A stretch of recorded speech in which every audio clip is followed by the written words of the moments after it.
kaunti. Jatend migawo mar ohala Davis Chirchiro koni piny owacho medo keto maino e chenro mage to tieko dhungruok mar osike e dho wath ma Mombasa kaluwore gi medruok ma kwan meli makelo mwandu kaachiel kod mago magolo mwandu e pacho ka. Kano loso gi jofwamb weche bang' romo gi tend dho wadhno ma Mombasa, jatend migawono koni kopogore gi tero meli mamoko idhi golo osike e wath ma Lamu. Piny owacho bende koro chano keto makum masinde manono osike oko mar port ma Mombasa. Okoni sani koro fuong'ruok oseko nyiedhore e wadhno kolero ni sani kwan meli marito go gi osike Mombasa osedok piny nyaka 7.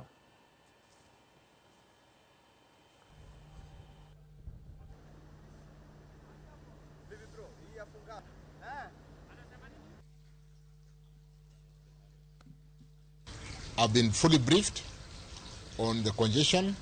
We are working on very quick solutions to make sure that the short term is addressed, but more importantly, the longer term does not have to happen, because we are the ones causing congestion by having the scanner too soon at the port.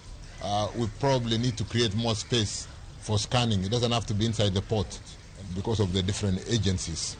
How do we deal with the empty containers so that they are not causing unnecessary congestion because of the inflows coming in? For every 4 containers that come in with goods, we are shipping 1 container. E odiochiengni ma kawuono ma piny mangima ne hingo kendo dhialo odiochieng' ma nyakalondo jofwambo e counties mopogore opogore ne wuok oko mar hingo odiochieng' ma kama kendo yango okang'